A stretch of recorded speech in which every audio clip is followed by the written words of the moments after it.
De retour de mission, des gendarmes du Val d'Oise sont intrigués par un véhicule suspect. Une Renault grise, dangereusement arrêtée le long d'une voie rapide. Porte passager ouverte. On décide de contrôler le véhicule et ses occupants. Je mets le gyrophare. À l'approche des gendarmes, un homme remonte précipitamment dans la voiture qui prend la fuite.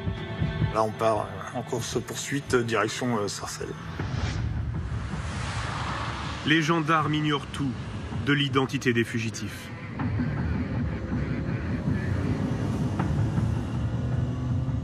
Là, je me dis que j'ai affaire à des gens, oui, qui feront tout pour essayer de nous semer.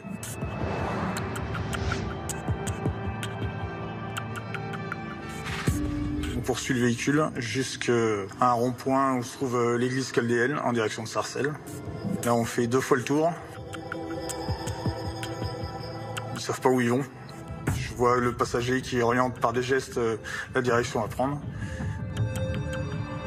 400 mètres plus loin, un feu rouge bloque la circulation.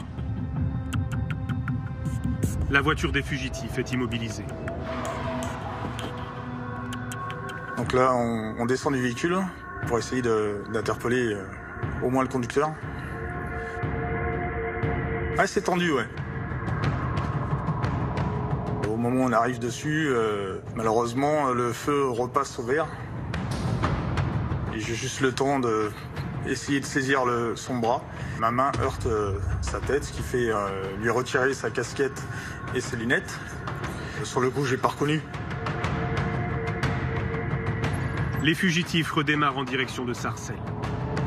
Après 6 km de course-poursuite, leur voiture pénètre dans le parking souterrain d'un centre commercial. Je suis arrivé au souterrain, j'ai mis mon véhicule en travers pour bloquer l'issue.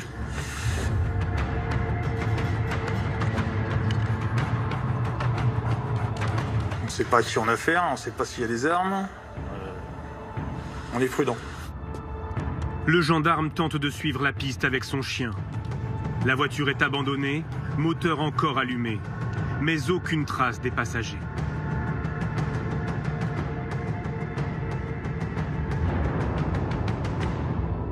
Il faut attendre le soir et l'identification par la vidéosurveillance pour que le gendarme comprenne qu'il a failli arrêter par hasard le fugitif le plus célèbre de France.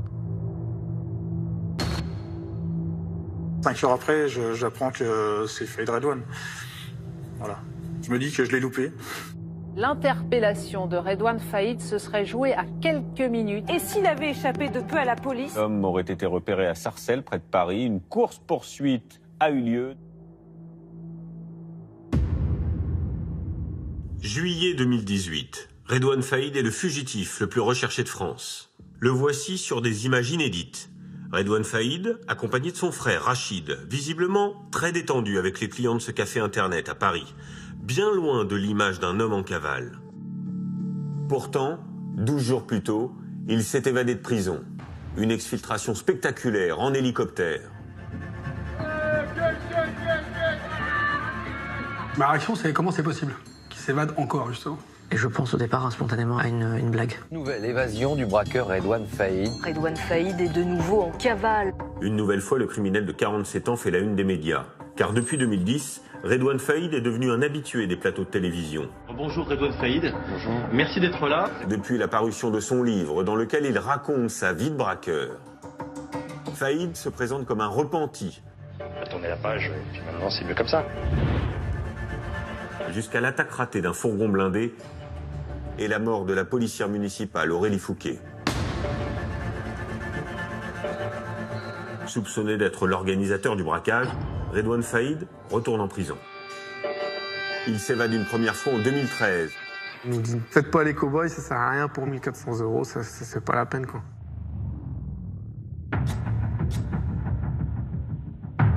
Une deuxième en 2018 et renforce ainsi sa réputation de roi de la belle.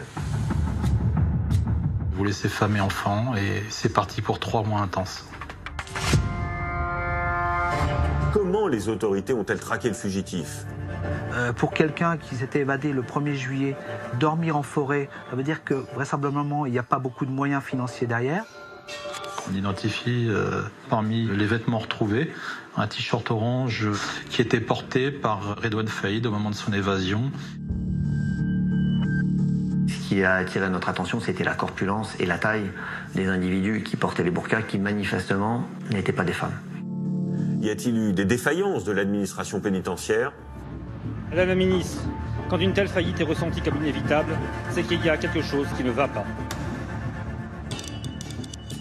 Comment un pistolet automatique et des explosifs en quantité peuvent se retrouver dans une prison sécurisée. Donc là, on sait très bien que, de toute façon, on nous attend à l'orée du bois, c'est évident. Je souhaite tirer toutes les conséquences qui devront en être tirées. Grâce à des témoignages exclusifs, Cellule de prise vous plonge au cœur de la traque de l'homme le plus recherché de France.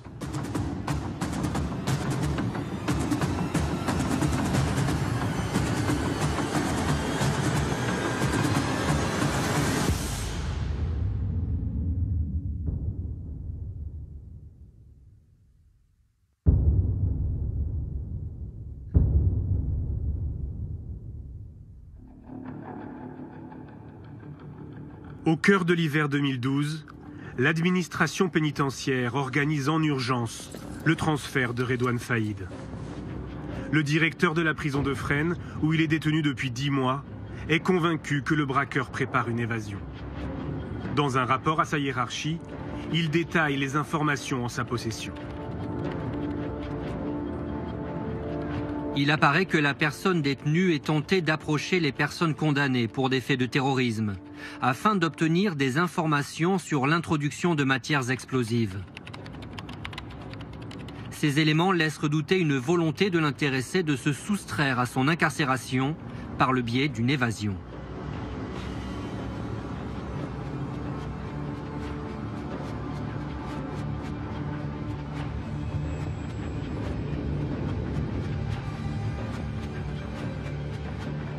Les autorités choisissent de transférer Redouane Faïd à la prison de l'Île-Sequedin. Un établissement ouvert en 2005 et réputé sécurisé. Un établissement qui est doté de miradors, qui est doté d'un système de vidéoprotection. C'est un parc pénitentiaire qui est en capacité de garder des profils sensibles, voire lourds.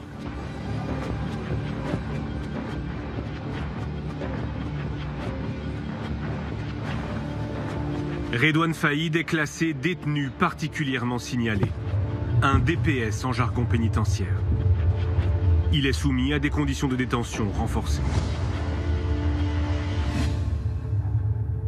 L'arrivée du braqueur dans la prison ne passe pas inaperçue. Christophe est l'un de ses surveillants à Sequedin. Il parle sans autorisation, l'interview a été reconstituée. Quand un détenu médiatique comme ça arrive sur un bâtiment, comme c'était un gros profil, le plus gros profil qu'on avait, tout le monde allait vers lui. J'ai observé d'ailleurs que tous les autres détenus de Sequedin étaient à ses pieds. Ils étaient sous l'influence de Faïd. Après seulement un mois, les surveillants s'alarment. Redouane Faïd prend de l'ascendant sur ses codétenus. Le 25 décembre 2012, un collègue de Christophe rédige une note dans le cahier électronique de liaison. Un logiciel qui recense toutes les observations faites sur les détenus.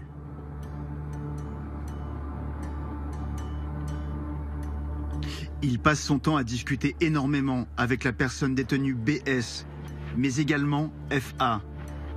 Ces derniers pourraient être sous son influence pour un éventuel mouvement ou autre au sein du bâtiment B, à surveiller de très près. Malgré cette alerte, progressivement, la tension des surveillants se relâche. Alain Gégaud est alors directeur régional de l'administration pénitentiaire, en charge notamment de la prison de Sequedin. Faïd Redouane va être extrêmement respectueux avec le personnel, il va faire en sorte de se faire oublier, il n'y aura pas d'incident avec un délinquant comme celui-là. Au départ, c'est sûr que quand il arrive, on est tous un peu à l'affût. Après, au fur et à mesure des mois qui passent, on voit rien et la routine s'installe. Après, peut-être qu'on est un petit peu moins vigilant sur certains points sécuritaires.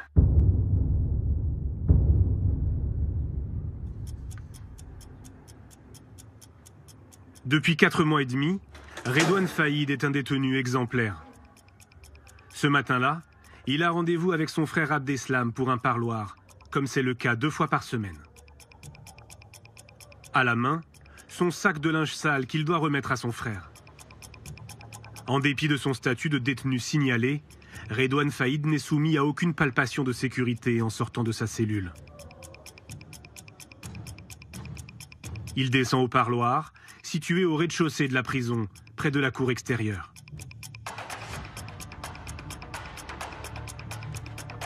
Là, avec d'autres détenus, il attend d'être appelé par les surveillants pour rejoindre son frère dans un box.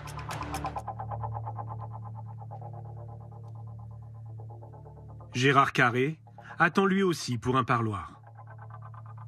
J'étais à côté de Faïd Redouane et je ne connaissais pas. À un moment donné, il s'est retourné, il s'est mis à genoux et il a commencé à défaire des affaires de son sac. Là, moi, je pensais qu'il avait oublié sa carte d'identité.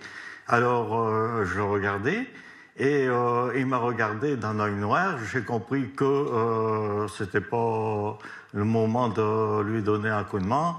Donc, j'ai regardé autre part. Redouane Faïd sort un pistolet de son sac de linge. La porte s'est ouverte et lui s'est précipité. Il a mis, disons, une sorte de bonnet sur sa tête. Et après, bon, j'ai attendu un coup de feu. Redouane Faïd menace une surveillante avec son arme, puis tire en l'air pour prouver qu'elle n'est pas factice.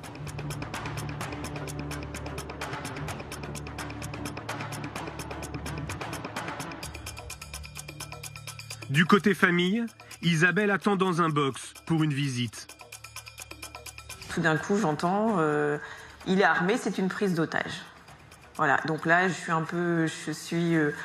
me dis oui, enfin, qu'est-ce qui se passe enfin, voilà. Et puis, j'ai vu passer une personne avec une arme sur la tente d'une autre personne. Avec 3 surveillants sous la menace de son arme, Faïd prend la direction des parloirs. Miguel Langlais, surveillant à Sequedin, commence sa journée de travail. Il va se retrouver pris au cœur de l'évasion. Là, j'entends la chef qui dit c'est une prise d'otage, c'est Faïd. Dès que j'ai entendu Faïd, tout de suite, on comprend que c'est pas faux et puis il va se passer quelque chose. Je me dis pas que je peux être en danger. Je me dis, faut que j'y aille, je sais pas, c'est l'instinct professionnel. Redouane Faïd se dirige vers la salle d'attente des familles, qui donne directement sur la cour intérieure de la prison. Il détient 3 surveillants en otage. Depuis la fenêtre du couloir, Miguel Langlais observe la scène. Il y a une petite lucarne, et là je vois qu'à l'intérieur, il est en train de mettre quelque chose sur la porte en face. Et là, il me voit, et il me dit, t'es là, tu restes là. À ce moment-là, vous savez que vous avez une personne armée en face de vous, et vous connaissez le pédigré du bonhomme, vous me dites, je pense que ça va faire mal. De son sac, Redouane Faïd sort un pain de plastique qu'il pose sur la porte, puis il écarte les surveillants. La porte explose et il y a un bout de serrure qui passe à 10 cm de ma jambe. La première explosion, elle me surprend parce que on bouge pas les oreilles. J'ai jamais entendu une explosion aussi forte, à part les pétards. Donc, je me dis, ça y est, on y est, quoi. Hein. Ça n'existe pas que dans les films, quoi. Redouane Faïd se retrouve dans la cour intérieure avec ses 4 otages. Il emprunte le chemin dédié aux familles qui rendent visite aux détenus. Il sait où il doit aller, exactement où il doit aller. On n'a même pas besoin de lui dire, voilà, il sait exactement où il doit aller.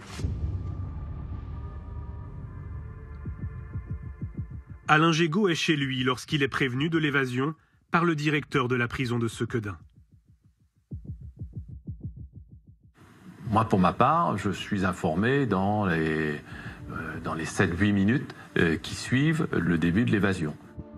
La première question que je me suis posée, c'est comment un pistolet automatique et des explosifs en quantité peuvent se retrouver dans une prison sécurisée.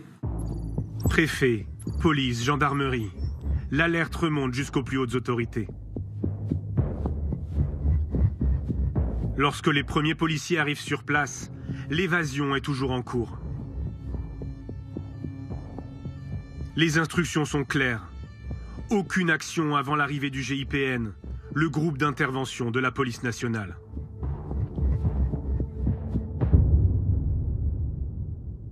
À l'intérieur de la prison, toujours muni de ses pains d'explosifs, Faïd fait sauter une deuxième porte.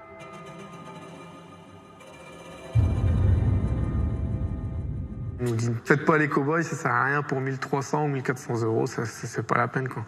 C'est pas la peine. Pensez à votre famille, à vos enfants. Enfin, il nous fait comprendre que ça sert à rien de faire le héros quoi. Le braqueur et ses otages arrivent à la troisième porte. Les surveillants des Miradors sont armés. Pour éviter d'être pris pour cible, le détenu demande aux otages de former un bouclier humain autour de lui.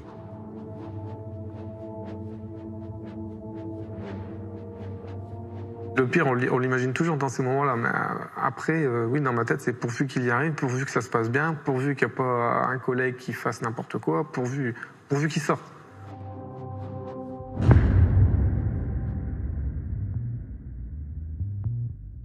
Redouane Faïd fait sauter la dernière porte, celle qui le conduit à l'extérieur de la prison. 24 minutes se sont écoulées depuis le début de la prise d'otage. Le braqueur se retrouve face aux policiers. Les premiers intervenants sont là. Ils assistent en fait à la fin de l'évasion. Ils se situent à l'extérieur, évidemment, de la maison d'arrêt, et ils voient la dernière porte exploser. Avec la fumée, l'odeur qui se dégage, ils ne peuvent pas agir sans mettre en danger la vie des otages. La numéro 2 de la PJ lilloise est accablée. Ce sont ces équipes qui ont arrêté Faïd en juin 2011. Quand on apprend l'évasion de Faïd Redouane, l'équipe est quelque part en rage. Parce que c'est quand même un camouflet pour la puissance publique qu'un homme de cette dangerosité s'évade d'une prison. Le braqueur et ses otages longent la prison en courant sur 500 mètres, jusqu'à un pont situé sous l'autoroute. Là, un complice attend Faïd dans une voiture.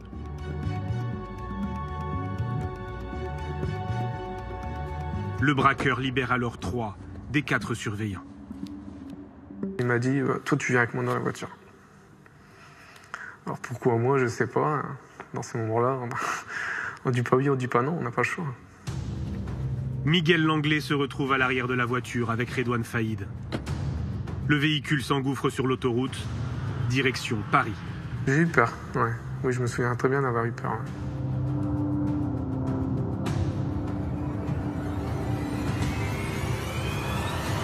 Là, je lui dis, me lâche pas dans une banlieue ou un truc comme ça, parce que en uniforme, ça va pas le faire, quoi.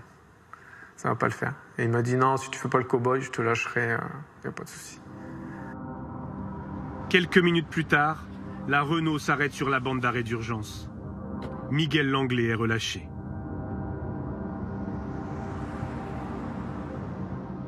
Ah là, tout s'effondre. On pense à tout, on pleure. Hein, là, ça, on est soulagé, mais tout se ressasse, quoi. Tout revient, et puis on s'effondre. On pense aux enfants, on pense à tout, quoi.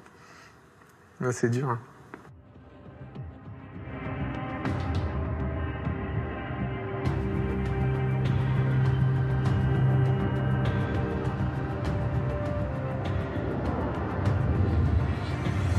Le véhicule de Redouane Faïd et son complice sera retrouvé à 6 km de là, sur la commune de Ronchin.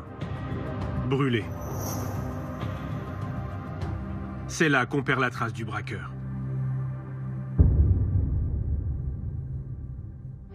Mais tout d'abord donc cette évasion spectaculaire ce matin, un détenu issu du grand banditisme. Le braqueur Redouane Faïd s'est enfui de la prison en utilisant des explosifs et en prenant 5 personnes en otage. Redouane Faïd est le fugitif le plus recherché de France. Des barrages sont mis en place, des gendarmes déployés, des hélicoptères mobilisés.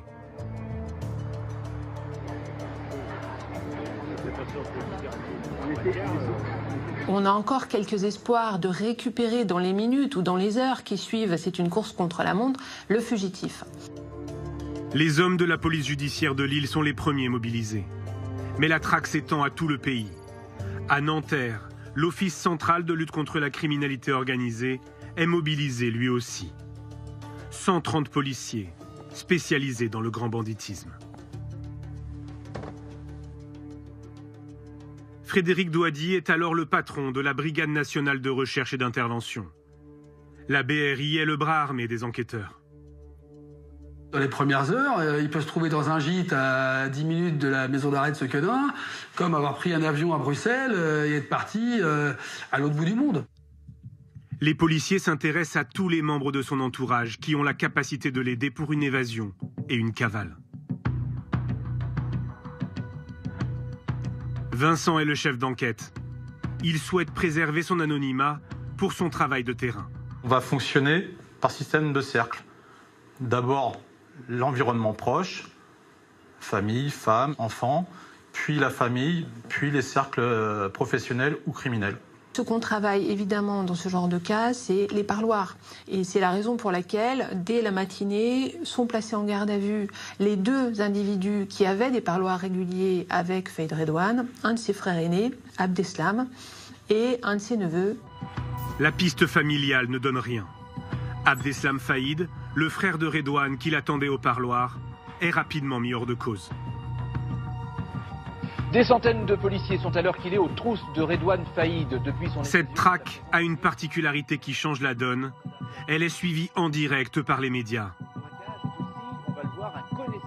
L'homme désormais le plus recherché de France laisse derrière lui... Cette notoriété le dessert un peu en fin de compte, parce qu'à ce moment-là, d'une enquête normale, vous passez à une enquête extraordinaire. Donc derrière, vous aurez, je dirais, tous des services de police qui vont être mobilisés qu'à ça, et certainement en nombre supérieur à ce qui aurait été si ça n'avait pas été Redouane Faïd. Donc sa priorité, ça va être de rester dissimulé, ça va être de passer sous les écrans radars.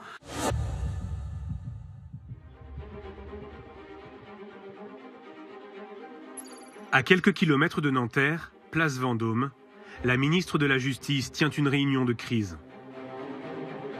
Henri Masse, le numéro 1 de l'administration pénitentiaire, a été convoqué en urgence par Christiane Taubira. Elle est comme tout ministre dont un des services a été pris en défaut par un événement brutalité, par une crise, si vous voulez. Donc elle nous demande de lui fournir des éléments d'explication. Qui autour de lui a pu l'aider? Il y a quels sont ses antécédents? Donc quel est son niveau de dangerosité? Bon, pour les forces de police et de gendarmerie, quelle est sa détermination? Où est-ce qu'il a pu aller? Pour Christiane Taubira, l'évasion de Redouane Faïd tombe mal. La ministre de la Justice planche depuis plusieurs mois sur une vaste réforme pénale qui défend des peines alternatives à la prison. Ses détracteurs l'accusent de laxisme et l'évasion à coups d'explosifs d'un détenu comme Faïd leur donne du grain à moudre. Et puis elle décide d'aller à Lille, ce que nous faisons immédiatement ensemble.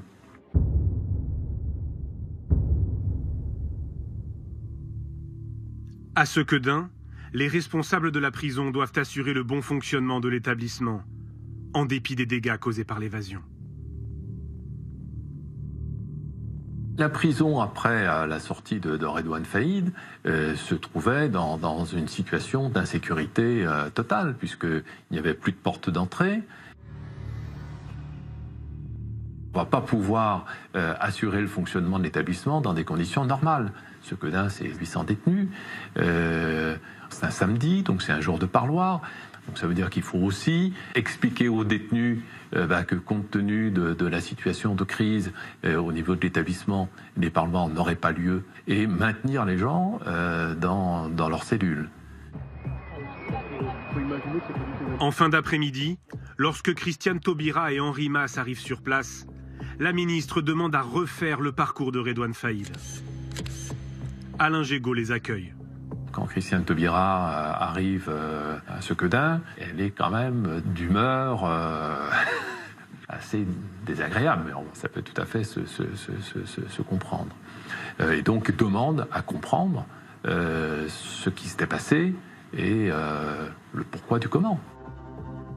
Ça me confirme ce que je sais, c'est-à-dire que si vous voulez, quand on fait sauter des portes de sortie d'établissement pénitentiaire avec des explosifs, c'est exceptionnel, enfin, c'est quelque chose d'une intensité inconnue. Dans la foulée, une réunion est improvisée entre les syndicats du personnel et la ministre de la Justice. L'ambiance est électrique.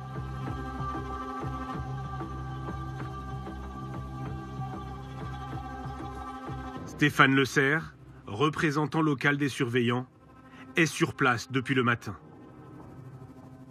C'est un genre de défouloir où on vide nos sacs, quoi. On lui dit que c'était prévisible parce qu'on avait alerté à plusieurs reprises l'administration par des courriers, par des tracts, de vive voix. Et on avait toujours dit que la maison d'arrêt de Sequedin, les parloirs, c'était une zone sensible. Prise à partie par les syndicats, Christiane Taubira menace de quitter la salle. La réunion est forcément dans un climat de tension, puisque nous venons de vivre ensemble tous un moment extrêmement dur, et surtout les personnels eux-mêmes. Alors, ils sont partie prenante dans cette affaire exceptionnelle. Donc on prend acte de ce qui vient de passer, et on partage avec eux la difficulté de ce qu'on vit, avec une tension évidente. Les syndicats de surveillants organisent des blocages dans tout le pays. L'évasion mine le terrain de la réforme voulue par la ministre. Elle va devoir lancer en priorité un plan de sécurisation des prisons.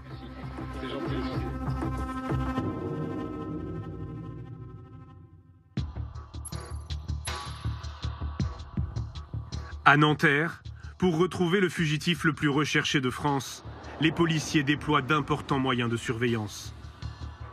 Une cinquantaine de personnes sont mises sur écoute. Plus de 4 millions d'appels et de SMS sont analysés, sans aucun résultat. On a une constante, c'est-à-dire des fausses informations diffusées par ses proches ou par lui-même, aux fins d'orienter les enquêteurs sur l'étranger. On nous annonce Faïd Redouane aussi en Algérie. C'est la raison pour laquelle, dès le jour de l'évasion, la police judiciaire va le diffuser en mandat d'arrêt européen, en mandat d'arrêt qui va être transformé international via le canal Interpol. L'intéressé lui-même est un professionnel de l'intox. Pour remonter jusqu'à Faïd, les policiers suivent aussi la piste des complicités au sein même de la prison. Grâce aux vidéosurveillances, ils découvrent un étrange manège. Le 12 avril, veille de son évasion, le braqueur a rendez-vous avec son frère et son neveu pour un parloir. Sur ces images, Redouane Faïd qui sort de sa cellule. Dans sa main, un sac rouge censé contenir son linge sale. Le surveillant ne procède pas à la palpation de sécurité.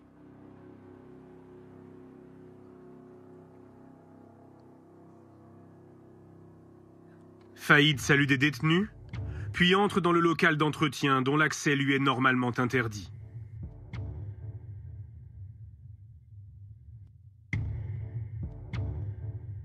Il en ressort 22 secondes plus tard pour se rendre au parloir.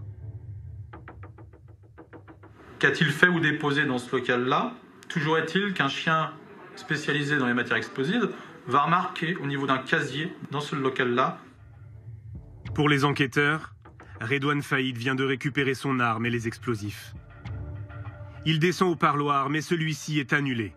Son frère et son neveu ne se sont pas présentés. Dans le jargon pénitentiaire, c'est ce qu'on appelle un parloir fantôme. Redouane Faïd revient en cellule. Comme le parloir n'a pas eu lieu, son sac de linge sale n'est pas fouillé. Par la suite, Faïd Redouane va avoir un comportement atypique, puisque d'ordinaire, il assiste à l'ensemble de ses promenades, il va à la bibliothèque ou à la musculation. Or, suite à ce parloir fantôme, on va constater que Redouane Faïd va regagner sa cellule et ne sortira plus du tout jusqu'au lendemain matin dans le cadre de son évasion.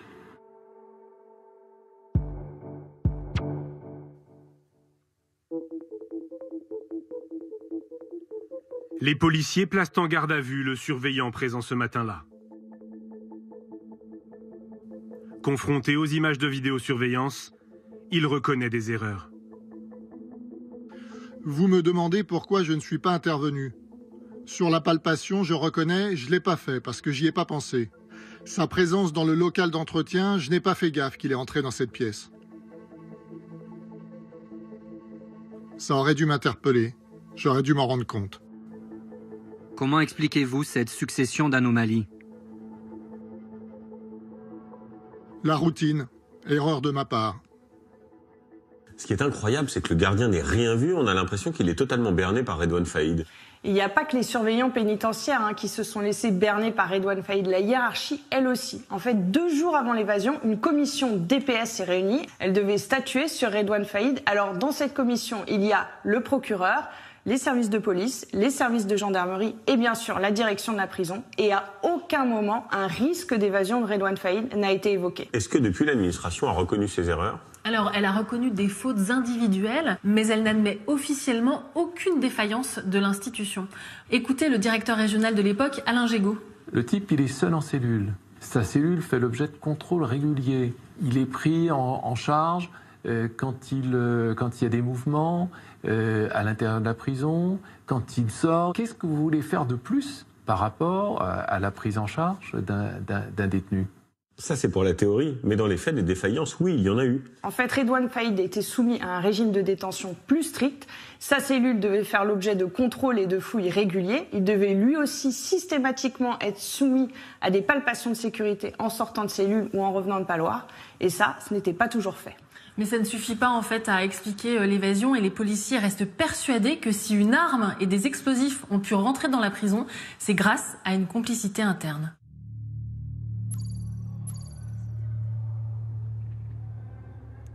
À la maison d'arrêt de Sequedin, l'enquête se poursuit pour identifier les complices qui ont pu faire entrer l'arme et les explosifs. Quasi tout le monde se soupçonne. Tout le monde se demande si... Enfin voilà, on se pose plein de questions à savoir qui, comment, pourquoi. C'était une ambiance, oui, glauque, difficile à vivre. Les policiers suspectent un autre surveillant. Selon certains détenus, il serait connu pour faire entrer toutes sortes d'objets illégaux dans l'établissement. Il est placé en garde à vue.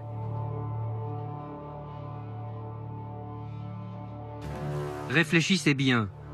Ne pensez-vous pas qu'il serait temps de nous dire tout ce que vous savez sur l'évasion de Faïd Redouane? J'ai jamais rentré des explosifs et des armes pour Redouane Faïd. Avez-vous fait rentrer autre chose que armes ou explosifs? Oui, de la viande, des produits d'entretien, du parfum, des shampoings et aussi des cigarettes. Le surveillant sera révoqué, mais pas condamné. Les enquêteurs n'ont ni aveu, ni preuve d'un lien direct entre lui et l'évasion de Redouane Faïd. L'enquête sur les complicités au sein de la prison piétine. Mais la traque va connaître une brusque accélération.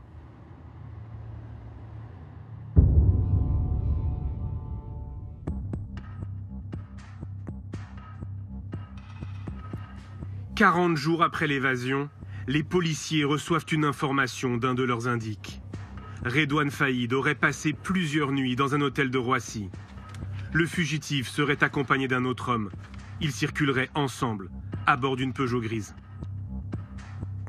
Sur ce type d'affaires, on peut avoir des tuyaux de gars qui ont vraiment un intérêt à donner une information qui permettrait peut-être, à minima, de le localiser ou d'identifier certains de ses complices.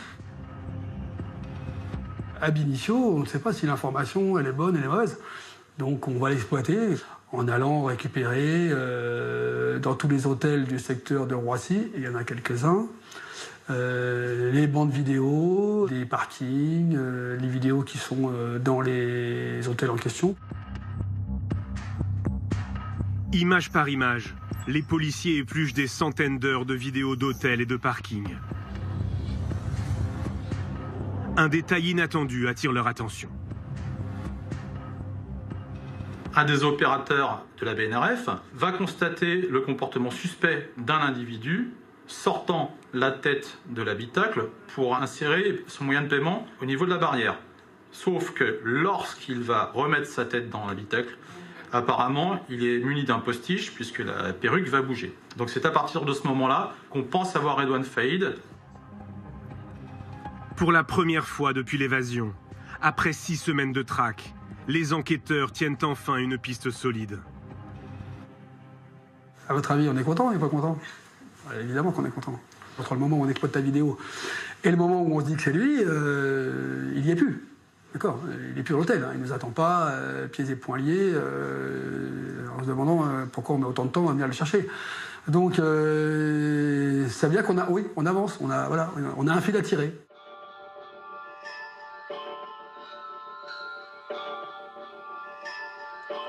Grâce à cette image prise sur le parking, les policiers remontent jusqu'à un hôtel Ibis. 30 enquêteurs sont mobilisés pour éplucher à nouveau les vidéosurveillances de l'établissement. Cette fois, ils reconnaissent formellement Redouane Faïd. Il porte une perruque et des lunettes de soleil. Il sort de l'ascenseur, des sacs à la main. Sur une autre vidéo, les policiers le voient entrer dans l'hôtel, accompagné d'un homme. Là, on le voit en pied, on voit... Voilà, puis surtout, on détecte la présence d'un autre individu qui l'accompagne. Hein. Et pour le coup, celui-là, il a un nom. L'homme aux côtés de Redouane Faïd a réservé la chambre d'hôtel sous sa véritable identité, Hassan Bourouas. Âgé de 29 ans, il est connu des services de police pour vol et port d'armes, mais n'a jamais été incarcéré. Il a le profil parfait pour Redouane Faïd. C'est quelqu'un qui ne laisse pas de traces. On n'arrivera pas à lui remonter de ligne téléphonique. Et d'ailleurs, c'est une commande de Redouane Faïd pour avoir ce type d'individu à ses côtés. C'est un loup solitaire. Les critères demandés par Redouane Faïd, c'était quelqu'un qui n'allait pas lui amener la police, quelqu'un qui n'était pas recherché. Lorsque les policiers identifient Faïd, les 2 hommes ont déjà quitté les lieux. Pour retrouver leurs traces, les enquêteurs sollicitent les groupes hôteliers dans toute la France. Ont-ils une réservation au nom d'Hassan Bourouas? Le 28 mai, la confirmation tombe. Un dénommé Bourouas occupe une chambre dans un motel de Ponto-Combo, en Seine-et-Marne. La réservation, elle est en cours, par contre. Donc il faut tout de suite se projeter sur le terrain pour aller vérifier et surtout valider cette réservation et confirmer que dans cet hôtel, il y a premièrement Bourouas et surtout Redouane Faïd.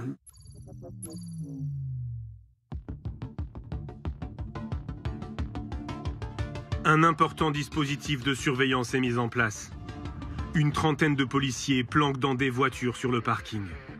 Ils se font passer pour des clients ou du personnel de l'hôtel.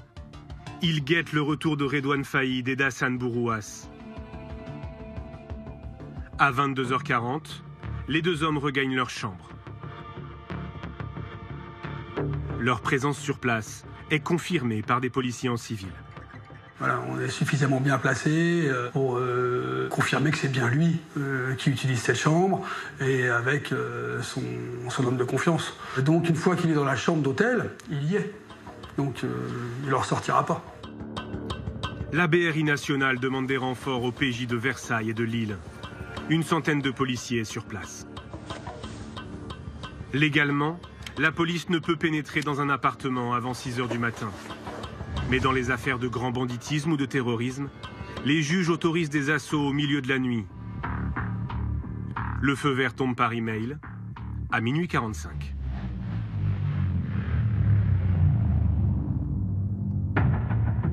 On va prendre le temps de s'assurer que les malfaiteurs sont bien endormis, donc on va attendre. Tant pis, on ronge notre frein, mais on attend pour être certain que l'opération se déroulera dans les meilleures conditions. Faïd et Bourouas occupent la chambre numéro 38. Elle est au premier étage, à l'entrée de la coursive. Une équipe de la BRI se met en position. Pour ne pas donner l'alerte, aucun client n'a été évacué. Toutes les sorties de l'hôtel sont bloquées. On va encercler l'immeuble pour permettre ensuite à la colonne d'intervention de venir se positionner. Mais au préalable, on a évité tout risque de fuite. Donc quand on est appelé sur ce genre d'événement, on a forcément une petite appréhension.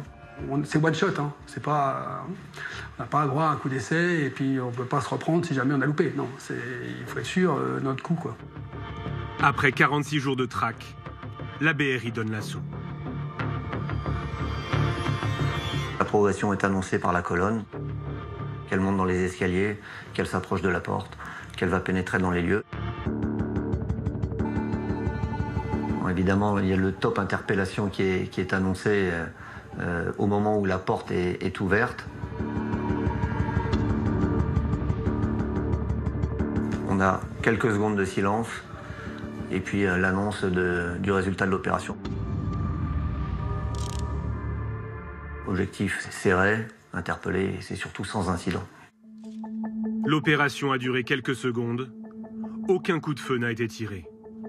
Redouane Faïd n'oppose aucune résistance. Il a vite compris qu'il ne pouvait pas jouer. Il sait qu'il ne pourra pas s'échapper. La différence d'individus qui pourraient être radicalisés, de malfaiteurs jusqu'aux boutistes, on sait que Redouane, s'il a une porte de sortie, il va essayer de l'utiliser. S'il y a un petit trou de souris, il va vouloir le prendre. Mais là, il ne peut pas. Donc, comme il n'a pas envie de mourir, il ne fait rien.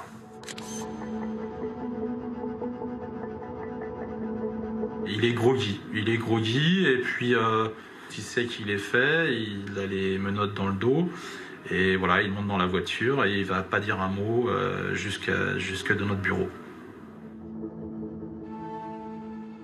C'est l'info du jour, l'arrestation de Redouane Faïd. La cavale est terminée pour l'ennemi public numéro 1. Interpellé dans la chambre d'un hôtel, Redouane Faïd qui était grimé puisqu'il portait une perruque et une barbe. Sous très haute surveillance, Redouane Faïd est transféré au palais de justice de Lille. Face au juge, il ne livrera jamais le nom de ses complices. Interpellé avec lui, Hassan Bourouas sera condamné pour transport d'armes. De son côté, l'administration pénitentiaire va tenter de tirer des leçons de cette évasion.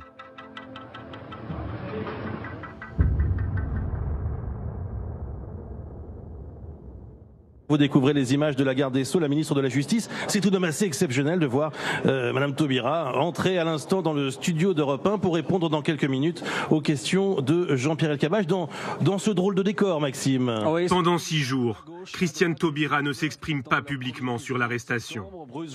Puis elle choisit la prison même où Redouane Faïd est incarcéré pour une interview exclusive sur son nouveau plan de sécurisation des prisons. Xavier Yvon. Depuis Robert Badinter en 1976 à Fresnes, aucun ministre de la Justice n'avait accepté de faire une émission en direct d'une prison. Vous lancez, Christiane Taubira, un plan pour renforcer la sécurité dans les prisons. 33 millions d'euros seront consacrés à de nouvelles technologies de surveillance. Est-ce qu'une nouvelle évasion de Redouane Faïd, qui est ici à Fleury-Mérogis et qui écoute peut-être s'il a une radio, ou d'autres détenus, deviendra impossible? Mais je ne fonctionne pas aux faits divers et je n'établis pas un plan de sécurité de 33 millions d'euros sur la base de l'évasion d'un individu. Et ce plan gouvernemental annoncé, on l'a vu, à grand renfort de communication, qu'est-ce qu'il va changer? Eh bien, plusieurs dizaines de millions d'euros vont être investis pour empêcher que des objets rentrent illégalement en prison. Ce sont par exemple des portiques, comme on peut en voir dans les aéroports, ou bien des filets pour empêcher que des objets soient projetés par-dessus les murs. Et c'est efficace? Apparemment non, puisqu'à Condé-sur-Sarthe, il y a quelques semaines, la compagne d'un détenu a fait entrer illégalement un couteau en céramique avec lequel 2 surveillants ont été agressés. Ce plan, il vient aussi renforcer les mesures de sécurité encadrant les DPS, les détenus particulièrement signalés. En fait, l'évasion de Faïd a révélé des pratiques très différentes en fonction des établissements. Donc un nouveau texte va venir harmoniser et renforcer ces mesures de sécurité. Bien, on imagine qu'avec toutes ces mesures, ce plan, ces millions qui sont investis, une évasion de Redouane Faïd est désormais impossible. En théorie, oui, et pourtant, il va y parvenir en organisant lui-même sa propre exfiltration.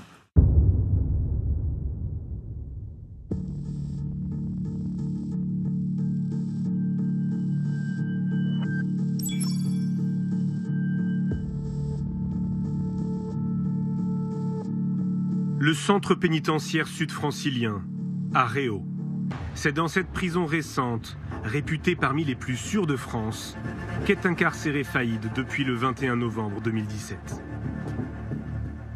Condamné à 10 ans de prison après son évasion de l'île Sequedin, Il figure sur la liste officieuse des 10 détenus les plus susceptibles de s'évader. La direction de la prison a donné des consignes spécifiques. Des palpations de sécurité quotidiennes, 2 fois par mois, des fouilles à nu, avant et après chaque parloir, une fouille intégrale et l'interdiction de tout contact avec les autres détenus. Ce surveillant parle sans autorisation. Son interview a été reconstituée.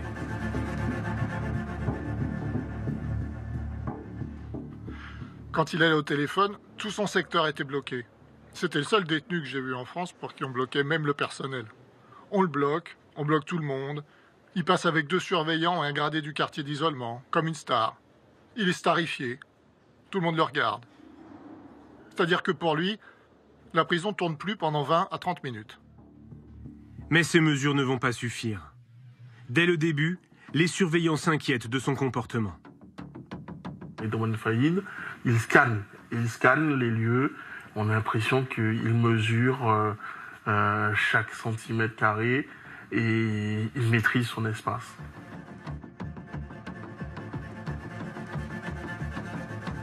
Faïd, c'est lui qui nous observait en fait. Il prend ses marques, il prend ses repères, il s'habitue. Les agents font remonter ces observations à leur hiérarchie. À partir de janvier 2018, moins de 2 mois après l'arrivée de Faïd, la direction régionale envoie des emails d'alerte auprès de la direction de l'administration pénitentiaire. La direction régionale de Paris réitère la demande de transfert en urgence, par mesure de sécurité et surtout pour éviter un incident très grave.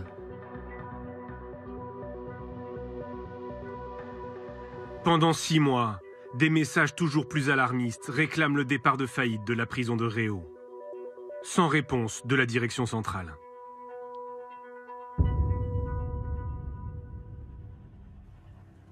En février 2018, les surveillants de Réau soufflent. Le braqueur est jugé en appel à Paris pour l'attaque ratée d'un fourgon blindé dans laquelle la policière municipale Aurélie Fouquet a été tuée. Le temps du procès, Faïd est transféré à Fleury-Mérogis. À l'issue de ce procès, des peines seront prononcées à l'identique, peut-être plus. Voilà, après, nous, ce que nous aurions souhaité, ce sont des aveux, mais je pense que nous ne les obtiendrons pas. Redouane Faïd est condamné à 25 ans de prison pour association de malfaiteurs. Il se pourvoit en cassation.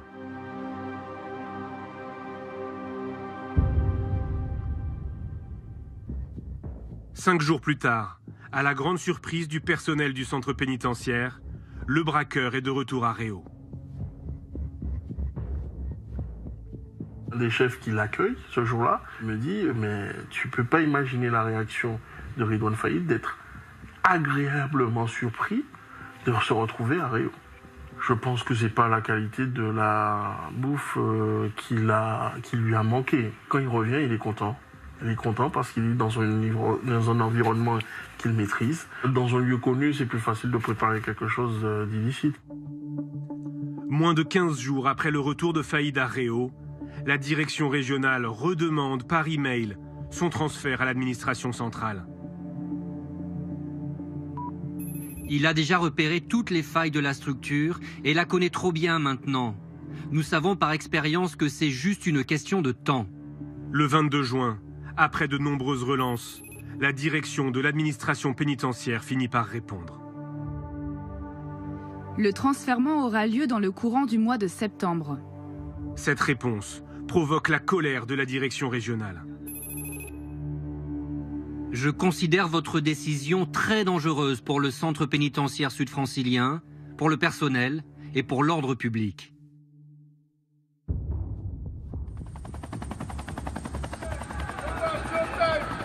Le 1er juillet 2018, 9 jours après cet email, Redouane Faïd s'évade une deuxième fois.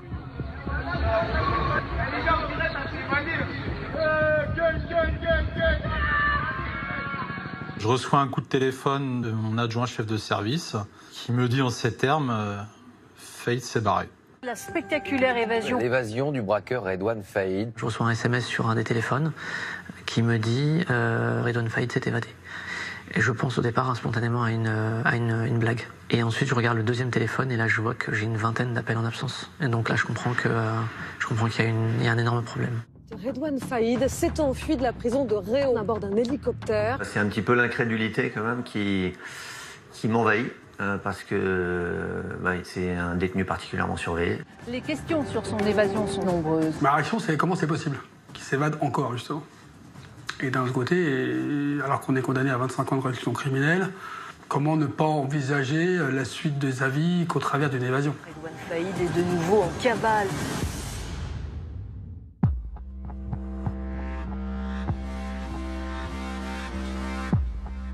« 1750 policiers et gendarmes sont mobilisés, une nouvelle fois. Mais les opérations de contrôle ne donnent rien. Aux côtés de la PJ de Versailles, l'Office central de lutte contre la criminalité organisée repart sur les traces du fugitif que ses équipes avaient interpellé 5 ans plus tôt. Le 1er juillet, c'est un dimanche, veille de grand départ en vacances. C'est quelque part une des périodes les plus délicates de l'année, tout simplement. Si ce n'est qu'en police judiciaire, on a une capacité à mobiliser très rapidement des gens.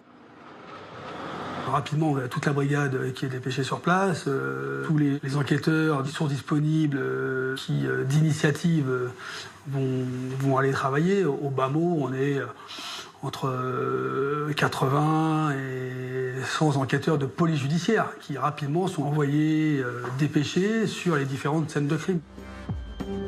Et voilà, c'est reparti. Donc, direction le service, vous laissez femme et enfants, et c'est parti pour 3 mois intenses. Place Vendôme, le cabinet de la ministre Nicole Belloubet est submergé par de fausses rumeurs. Youssef Badr, le porte-parole du ministère, doit les désamorcer. J'ai des médias qui m'appellent pour me dire il s'est évadé avec plusieurs détenus, et donc il serait pas parti seul, avec d'autres DPS et tout ça. Donc du coup, j'essaie de vérifier ces éléments-là, en fait, au départ.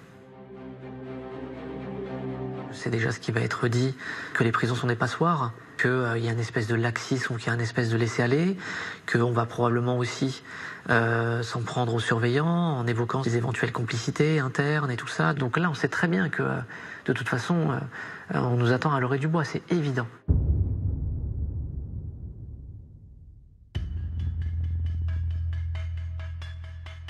En fin d'après-midi, le 1er juillet, la ministre se rend à Réau. Venu lui aussi soutenir les surveillants, le syndicaliste Régis Grava l'interpelle sur les demandes de transfert de Faïd. Je dis à la ministre, il y a des éléments qui prouvent clairement qu'il y avait quelque chose qui se préparait et les agents vont remonter. Maintenant, qu'ont fait vos services? Donc sa réponse est une réponse politique. Si on pouvait vraiment prévoir avec certitude, où elle dit qu'elle acquiesce, mais à mi-mot, et elle est super gênée par ça.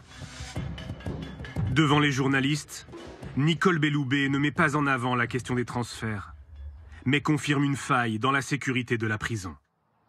Nous avons là un commando qui sans doute avait repéré les lieux par le biais de drones. L'enquête judiciaire qui est en cours le dira certainement, et qui a donc conduit à cette évasion tout à fait spectaculaire en permettant à un hélicoptère de se poser sur la seule cour de la prison qui n'était pas couverte par des filins de sécurité. En fait, la première faille qui est identifiée, c'est ça. Et la première question que se pose la ministre, c'est de se dire pourquoi il n'y a pas de filin anti-hélicoptère dans la cour d'honneur. On découvre juste qu'en 2011, lorsque l'établissement est livré, en fait, les filins anti-hélicoptères sont prévus dans le cahier des charges. Donc ils sont prévus sur la cour d'honneur. On ne saura jamais parce qu'on n'y était pas, mais on ne saura jamais pourquoi ils n'ont pas été installés. La garde des Sceaux livrera l'explication 2 mois plus tard, devant une commission de l'Assemblée nationale. Elle est plutôt embarrassante pour l'administration pénitentiaire. Ils n'ont pas été posés à la demande de l'administration pénitentiaire. Il a en effet été considéré à l'époque que cette cour d'honneur était un lieu où les détenus ne circulaient pas. Un détenu ne naît dans la cour d'honneur qu'au moment où il rentre dans la prison et où il en sort, ou pour les extractions. Ça n'était à l'époque pas perçu comme un risque. Dès les premières heures, les policiers analysent les appels de tous les téléphones mobiles à proximité des zones traversées par le commando. Ils repèrent 5 téléphones actifs pendant l'évasion. Ils n'émettront plus aucun signal par la suite. Ces téléphones sont ceux des complices de Faïd. Leurs déplacements permettent de reconstituer l'organisation très minutieuse de l'exfiltration. Les policiers espèrent ainsi remonter jusqu'aux fugitifs.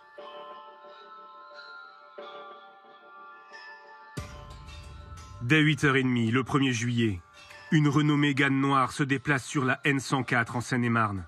Elle fait étape à Lésigny pour déposer un complice. L'homme porte le matériel qui va servir à l'évasion.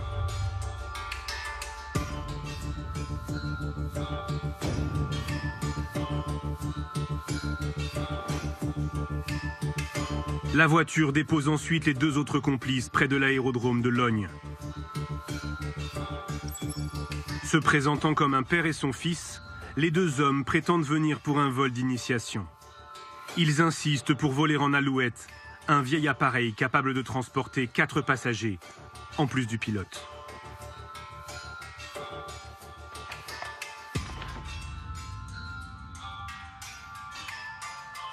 La Renault Mégane retourne ensuite à Gonesse et se gare en bordure de la D370, près d'une station essence.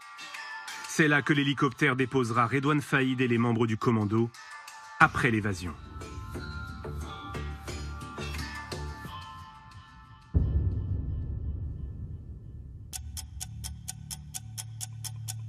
Au même moment, à la prison de Réau, Redouane Faïd est conduit au parloir, escorté par 2 surveillants.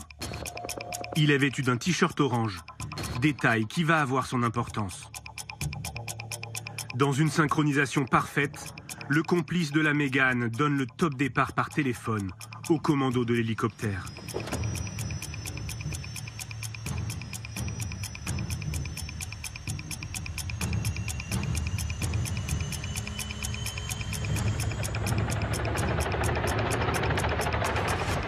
L'appareil détourné se pose à Lésigny. Le 3e complice monte à bord. Dans son sac, une disqueuse, des cagoules, des brassards de police et des armes.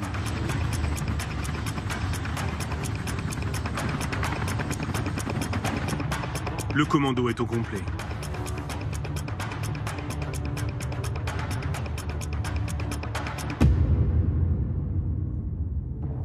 À 11h18, l'hélicoptère arrive au-dessus de la prison de Réau.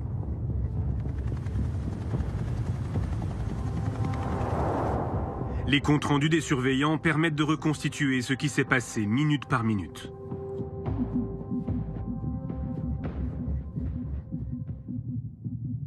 À 11h18, au poste central d'information, une surveillante est alertée par un son inhabituel. J'ai entendu le bruit assourdissant semblable à celui d'un hélicoptère venant du haut. Un premier individu est descendu du côté droit. Il était vêtu d'une combinaison foncée noire. Un second individu est descendu du côté gauche.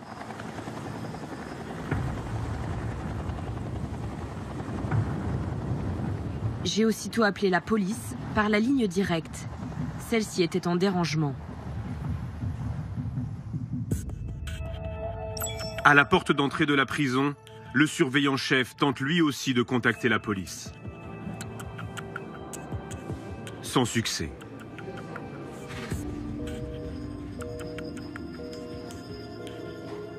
Un de ces hommes finit par utiliser son portable pour joindre le commissariat le plus proche. À mon grand étonnement, on nous a dit « c'est une blague ». Au bout du téléphone, un policier demande aux surveillants de décliner leur identité, leur adresse, leur fonction. Devant tant de questions, nous nous sommes énervés. Nous lui avons demandé de nous prendre au sérieux et de nous envoyer des renforts tout de suite. Il nous a dit de nous calmer car il suivait la procédure et nous a reposé les mêmes questions.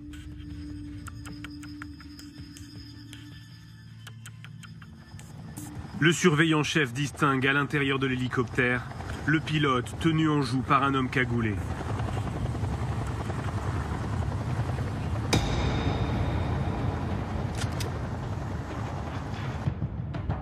Les 2 autres membres du commando entrent dans la prison en découpant une porte réservée aux forces d'intervention.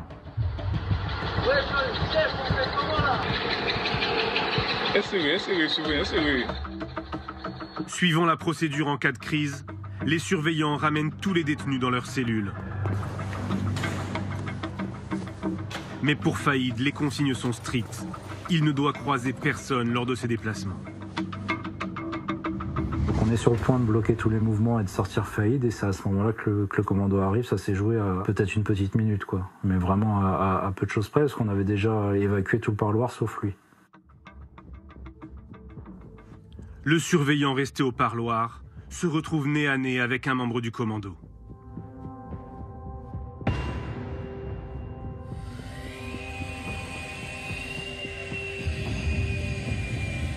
J'aperçois un individu cagoulé avec un brassard police qui coupe le pêne de la cabine. Cet individu ne m'a pas vu durant sa manipulation. Sans arme, le surveillant est dans l'impossibilité d'intervenir. Redouane Faïd et ses complices rejoignent l'hélicoptère.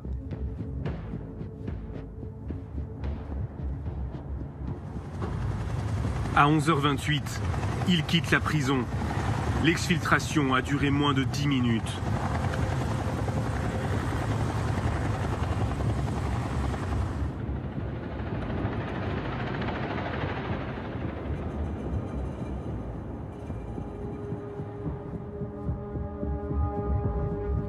La police n'arrivera qu'après le décollage de l'hélicoptère.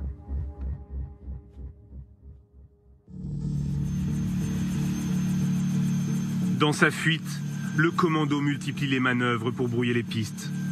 Après une 50aine de kilomètres de vol, l'hélicoptère se pose à Gonesse. Les fugitifs mettent le feu à l'appareil. Le pilote les voit prendre la fuite à bord de la Mégane. Ils se rendent ensuite dans le parking souterrain d'un centre commercial, en bordure de l'autoroute A1. À 11h49, les complices incendient la voiture. Faïd monte dans une Kangoo blanche garée par un complice. À 11h53, la vidéosurveillance du parking prend ce cliché. On y voit Redouane Faïd à la place du passager. La Kangoo rejoint la 1 et remonte vers Senlis. À 12h11, les lignes téléphoniques des membres du commando cessent toute activité.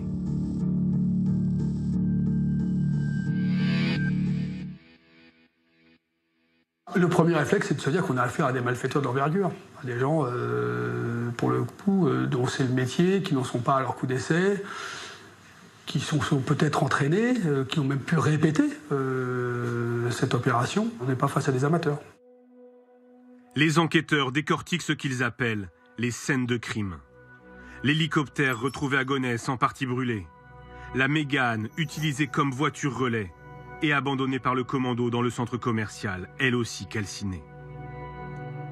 La Kangoo blanche retrouvée brûlée dans l'Oise, moins de 24 heures après l'évasion.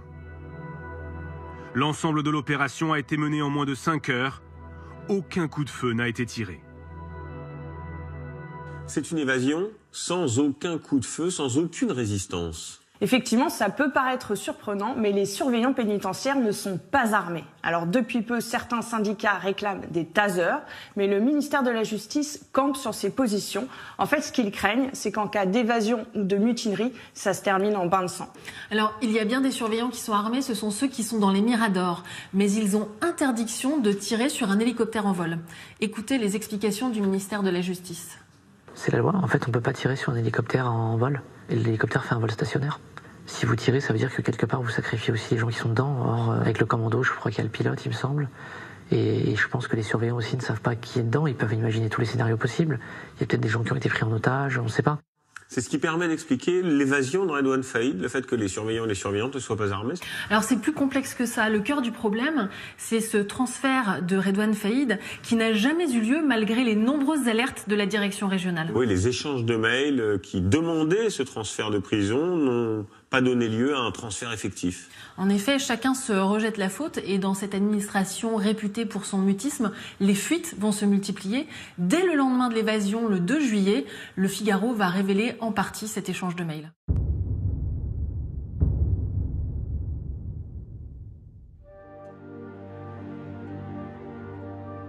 Dans ces mails, les services pénitentiaires avaient demandé son transfèrement rapide au vu de sa menace sérieuse de passage à l'acte. Là, vous avez des échanges de mails qui sortent dans la presse, où tout le monde se tourne vers nous pour nous dire attendez, regardez, on nous avait alerté, on vous avait informé, et vous n'avez rien fait. C'est pas la réalité de ce qui se passe. Et là, les fuites qui sont données sont en plus parcellaires et donc forcément partiellement fausses. La personne qui fait sortir une information a toujours intérêt à la faire sortir. Je n'en ai pas tiré de conclusion à partir du moment où je ne savais pas qui le diffusait, ou d'où la fuite émanait. Ces mails traduisent la remontée du terrain qui n'a pas été suivi par ses décideurs. Ça permet aux uns aux autres de dire la vérité. Pourquoi l'administration centrale n'a pas pris la décision de faire bouger Redouane Faïd. Avec ces fuites qui pointent des dysfonctionnements au plus haut niveau de l'administration pénitentiaire, Nicole Belloubet se retrouve en première ligne. Madame la ministre, quand une telle faillite est ressentie comme inévitable, c'est qu'il y a quelque chose qui ne va pas. À l'Assemblée nationale, lors de la séance des questions au ministre, les députés demandent des explications. Il y a pu y avoir des erreurs et les informations de la presse de ce matin, une demande sans suite de transfert vers un centre mieux sécurisé, nous interroge. Nous voulons savoir ce que vous comptez faire pour tirer les conséquences de cette évasion. La parole est à Madame Nicole Belloubet, garde des Sceaux, ministre de la Justice. Je souhaite porter un regard clinique sur cette évasion et je souhaite tirer toutes les conséquences qui devront en être tirées. Je dis bien toutes les conséquences, y compris pour mesurer les défaillances et prendre les éventuelles sanctions qui s'imposeraient si cela est nécessaire. Au-delà des erreurs individuelles, ce qui est pointé dans cette affaire, c'est la responsabilité de toute l'administration pénitentiaire. Oui, nous nous sommes procuré cet échange de mails et nous avons le fin mot de l'histoire. Alors, face à la colère de la direction régionale, l'administration centrale propose finalement de transférer Faïd à Fleury-Mérogis. Sauf que Fleury, c'est une prison qui est surpeuplée. Salah Abdeslam y est incarcérée. Elle a été ébranlée par le suicide de détenus, mais aussi de surveillants. Et surtout, Faïd la connaît déjà. Donc c'est l'impasse et aucune solution alternative n'est proposée. Alors cette question des transferts, elle va être le révélateur de sérieux dysfonctionnements au sein de l'administration. Et Nicole Belloubet, la ministre de la Justice, va bien être obligée de les reconnaître. Écoutez-la. L'inspection relève une difficulté de ce point de vue. Autrement dit, une insuffisante réactivité des gens qui sont aujourd'hui à l'administration centrale et qui ne répondent peut-être pas avec la réactivité suffisante à ce type de détenus à risque.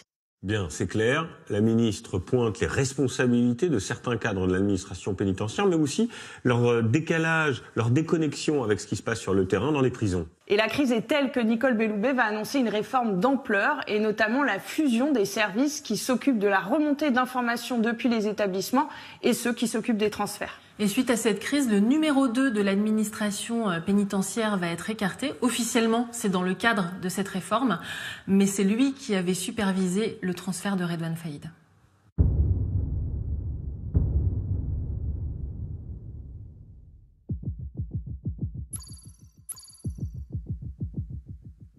Pendant que le ministère de la Justice fait face à la polémique, à Nanterre, le numéro 2 de la police judiciaire se plie à l'exercice d'une conférence de presse.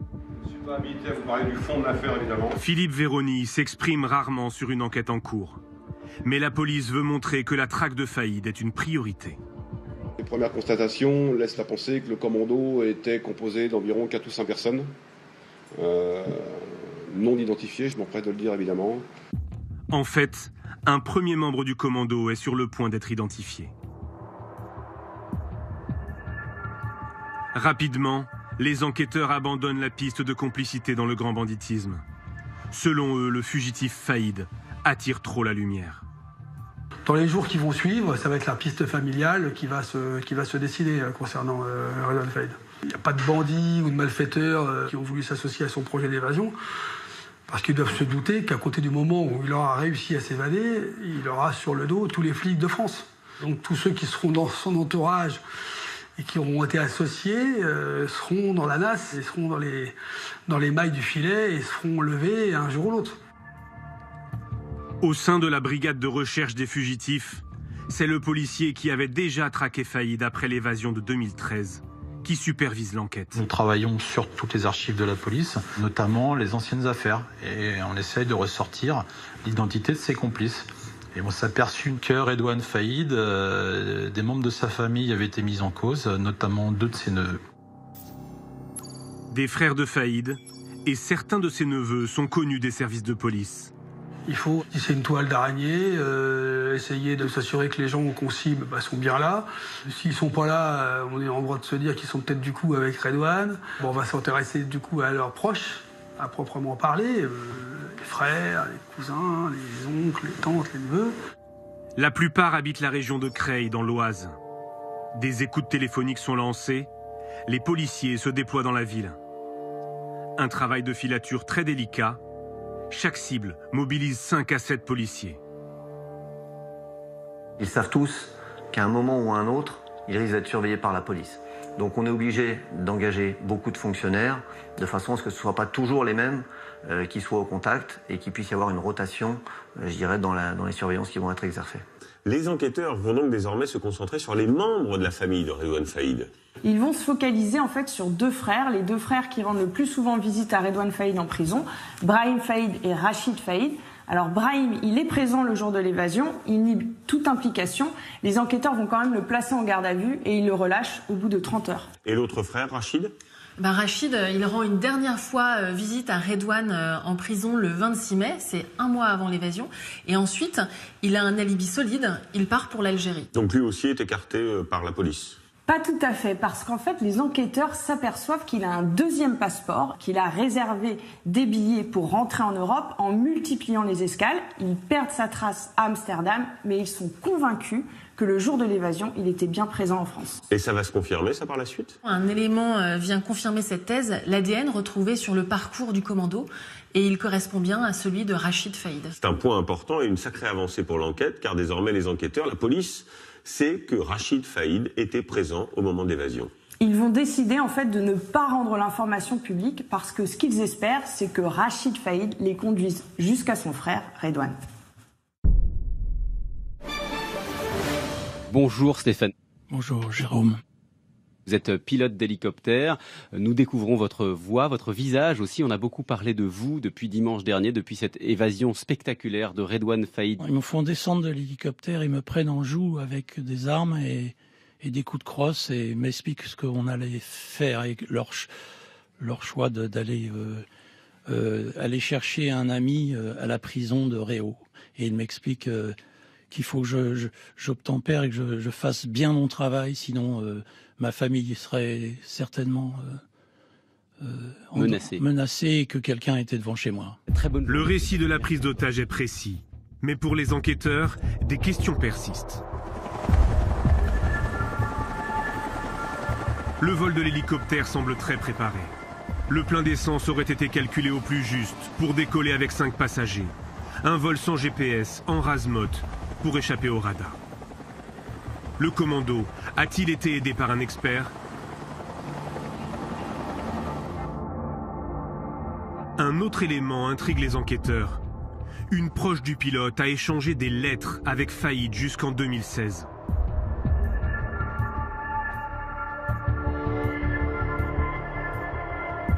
Neuf mois plus tard, le pilote et 2 de ses proches seront placés en garde à vue. Mais visiblement, aucun élément ne prouve une implication dans l'évasion. Aucune charge n'est retenue. Ils sont tous relâchés.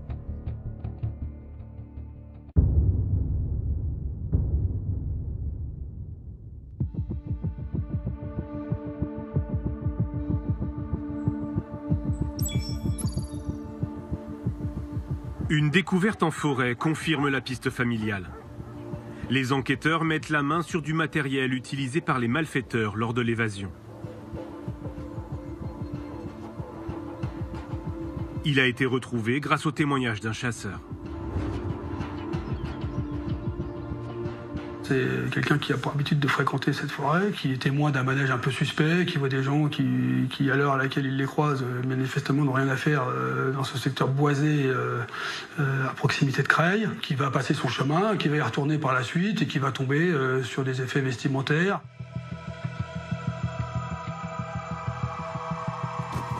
On identifie parmi les vêtements retrouvés un t-shirt orange qui était porté par Redouane Faïd au moment de son évasion.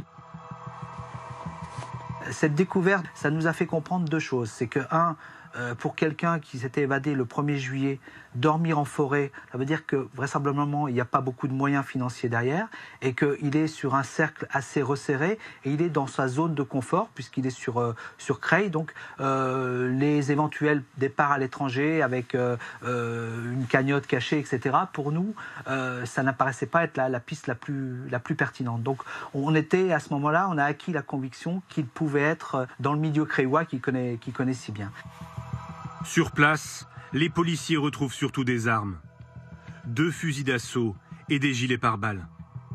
Des éléments qui les inquiètent. Les armes, de manière générale, vous vous en débarrassez, vous les détruisez, comme les véhicules. La disqueuse thermique aurait dû subir le même sort, parce que vous pouvez laisser des éléments d'ADN sur ces armes, sur ces objets. Donc on est surpris. Mais ça laisse sous-entendre le passage à l'acte vers un nouveau projet criminel. Un futur casse, un centre fort, une bijouterie, une banque, un fourgon blindé. Et donc ça nous met une pression supplémentaire. Le chasseur qui a trouvé les armes identifie l'un des hommes croisés dans la forêt. Il s'agit d'un neveu de Faïd, Isaac. Le témoignage confirme les complicités familiales, mais toujours aucune trace du fugitif. Un autre coup de chance va faire progresser l'enquête.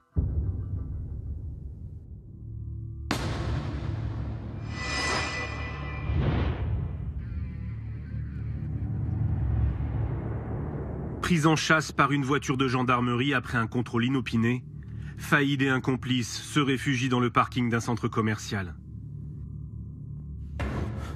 Ils parviennent à prendre la fuite à pied.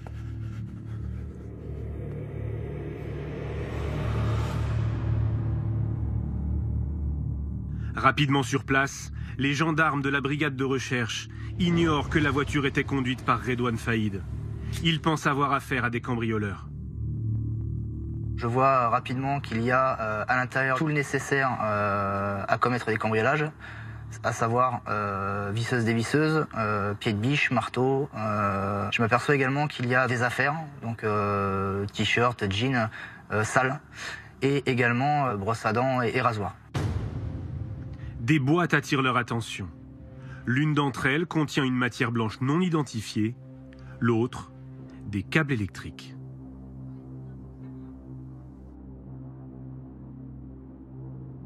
Et là, mon collègue me dit immédiatement, oh là là, attention, on dirait de l'explosif. Comme j'ai pas de formation en explosif, la crainte que j'ai à cet instant T, c'est que effectivement, que ça vienne exploser et qu'on dénombre pas mal de morts, étant donné qu'au-dessus du parking, on a quand même une salle de sport qui est bondée. On est au mois de juillet, donc il fait relativement chaud. Donc ouais, moi ma crainte à ce moment-là, c'est effectivement que la matière se dégrade et qu'elle vienne exploser. C'est la capitaine Marie Lenéillon qui lance l'évacuation. On a une trentaine de gendarmes qui arrivent quasi dans les 15 à 20 minutes. Donc on commence à faire un gel vraiment des lieux, à pousser les personnes. Et peu de temps après, je sais que la commissaire de Sarcelles arrive aussi avec un maximum de renforts. Et là, on a pu vraiment s'organiser pour vraiment interdire l'accès dans un rayon de 300 mètres, 400 mètres aux personnes, faire évacuer le McDonald's, faire évacuer la salle de sport. Le soir même, les 2 fugitifs sont formellement identifiés sur les images de vidéosurveillance. On y voit Redouane Faïd, la main dans un sac où il cache probablement une arme. Et derrière lui, son frère Rachid. C'est une histoire incroyable, une course-poursuite un peu par hasard qui va se terminer donc par l'évacuation de ce centre commercial. Oui, et le plus fou, c'est que si les mèches sont authentiques, les explosifs sont des faux, du simple mastic. Alors une hypothèse consiste à penser que Faïd voulait remonter un braquage. Redouane Faïd n'a donc pas les moyens de se procurer de véritables explosifs, du vrai matériel ? En fait, Redouane Faïd, il est seul, isolé, et une cavale, ça coûte très cher. Surtout quand on est un bandit connu comme lui. Les tarifs, par exemple, pour de faux papiers, ça grimpe vite. Donc il cherche par tous les moyens à se procurer de l'argent. Il envisage, par exemple, de remonter sur un braquage. L'autre élément très important, c'est que dans la voiture, les enquêteurs retrouvent des papiers qui leur permettent de remonter à un cybercafé en plein cœur de Paris. Le passage de Redouane Faïd dans ce cybercafé a été filmé par la vidéosurveillance. Nous nous sommes procuré les images. Elles n'ont jamais été diffusées. Regardez. 12 jours après l'évasion, Redouane Faïd et son frère plaisantent dans un cybercafé parisien. C'est ici qu'ils ont acheté, sur Internet, la Laguna Grise, prise en chasse par les gendarmes à Sarcelles. On voit quelqu'un qui a l'air plutôt serein, hein, qui fait des courses comme vous ou moi, sans être particulièrement stressé. Bon, il est un petit peu grimé dans le sens où il porte une casquette pour essayer quand même d'être le moins visible possible. Enfin, en tout cas, il n'a pas de perruque, il n'a pas de moustache, il n'a pas de faux nez. Donc, mais quelqu'un qui est relativement zen. Voilà. On ne peut pas rester terré au fond d'un igloo. Donc il faut bien vivre, il faut sortir, il faut voir des gens, il faut prendre des contacts, il faut vivre. Hein. Sinon, si c'est pour pas vivre, autant rester en prison. Donc il faut faire quelque chose. Donc forcément, il s'expose. Les policiers vont organiser des planques devant le cybercafé. Sans résultat. Mais une nouvelle fois, le fugitif va devoir s'exposer.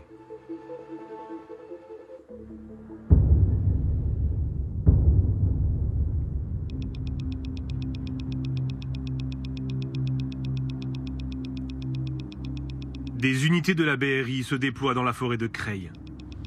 Grâce à des écoutes et des surveillances, les enquêteurs ont compris qu'un rendez-vous est organisé entre un neveu de Faïd et un réseau lié au grand banditisme. Les policiers espèrent qu'il va déboucher sur une rencontre avec Faïd, qui recherche des soutiens logistiques ou financiers. Le neveu prend son interlocuteur en selle, mais au dernier moment, le passage d'un hélicoptère éveille la méfiance des deux hommes.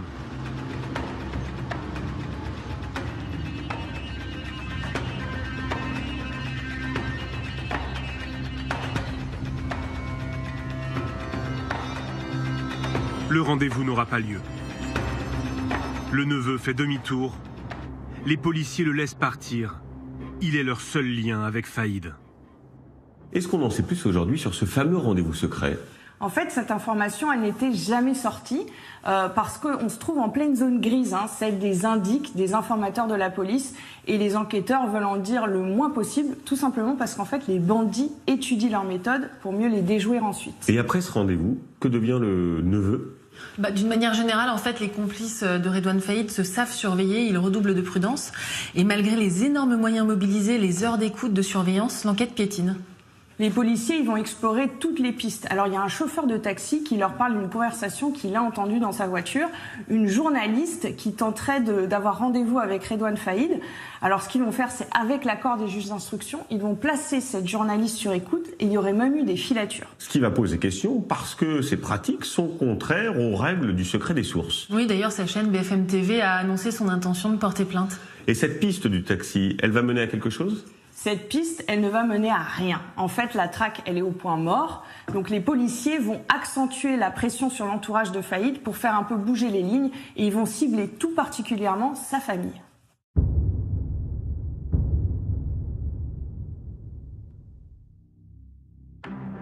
Le 5 septembre, une vague de perquisitions est lancée en Île-de-France et dans l'Oise. Les policiers cherchent à mettre la pression sur l'entourage de Faïd, dans l'espoir que l'un des proches sous surveillance commette une erreur.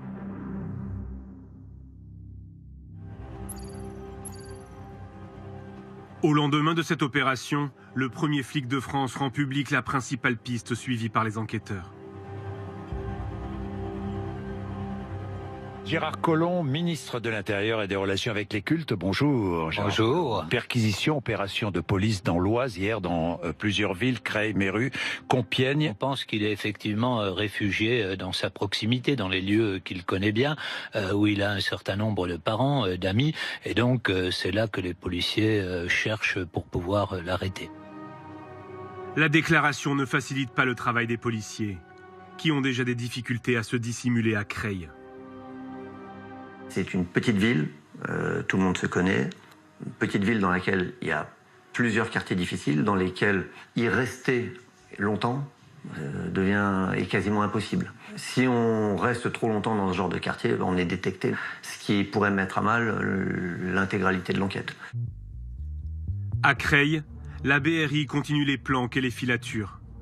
Fin septembre, le changement de comportement d'un neveu de Redouane Faïd intrigue les policiers. Au gré de la surveillance d'un des membres de la famille, on s'aperçoit qu'il a des déplacements qui ne sont pas forcément très cohérents par rapport à ce qu'on peut penser de son activité quotidienne, qui consistait d'ailleurs à rester majoritairement dans sa cité.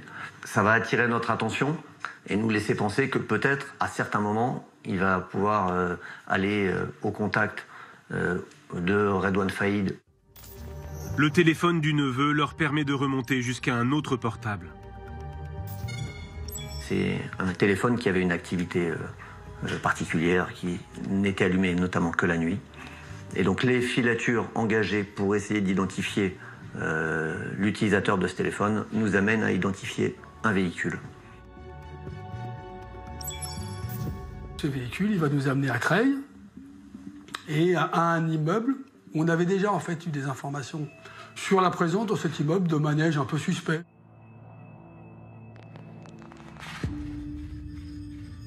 Les policiers s'intéressent à l'une des habitantes de l'immeuble. Le jour, elle a une activité normale, mais ses sorties nocturnes sont plus inhabituelles.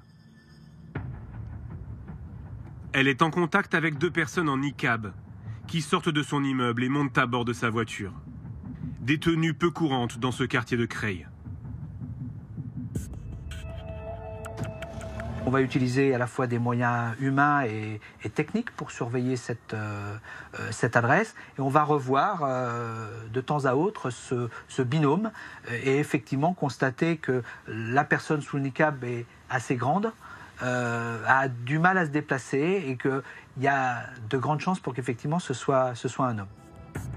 Difficile de les suivre dans les rues désertes. La BRI mobilise une cinquantaine de policiers pour mettre en place ce qu'elle appelle un jalonnement.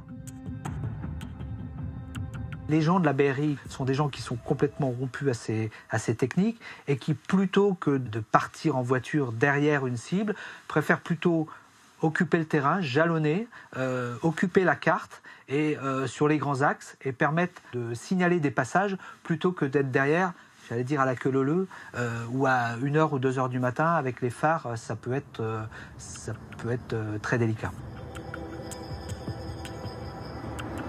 Au cours de la troisième nuit, l'utilisatrice du véhicule va déposer les individus à un autre véhicule.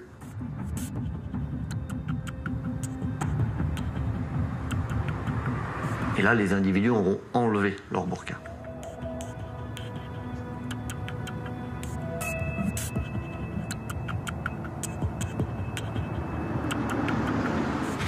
Ils sont extrêmement méfiants. Donc ça nous conforte dans l'idée que ces individus sont à minima des gens recherchés et particulièrement aguerris. Les enquêteurs tentent d'établir que l'un des deux suspects est bien Redouane Faïd. Mais ils leur donnent du fil à retordre. On est face à un individu qui connaît très bien notre façon de fonctionner. Pour déjouer nos surveillances, le moindre rond-point, il va faire 2 fois le tour et il va rouler très en dessous des limitations de vitesse. De façon à ce que si un véhicule le suit, il soit automatiquement détecté. Finalement, à la faveur d'un éclairage, les policiers pensent avoir identifié le fugitif. On acquiert vraiment à ce moment-là la conviction que la personne qui se trouve au tout départ de notre surveillance en passager du véhicule, c'est à 99% Redouane Faïd.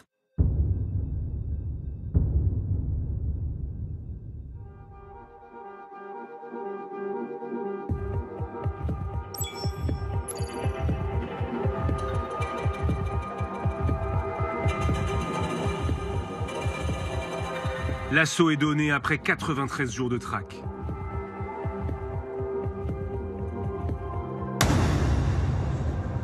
Faïd est interpellé à 4h20 du matin, avec son frère Rachid et ses 2 neveux. En tout, 7 personnes sont mises en examen.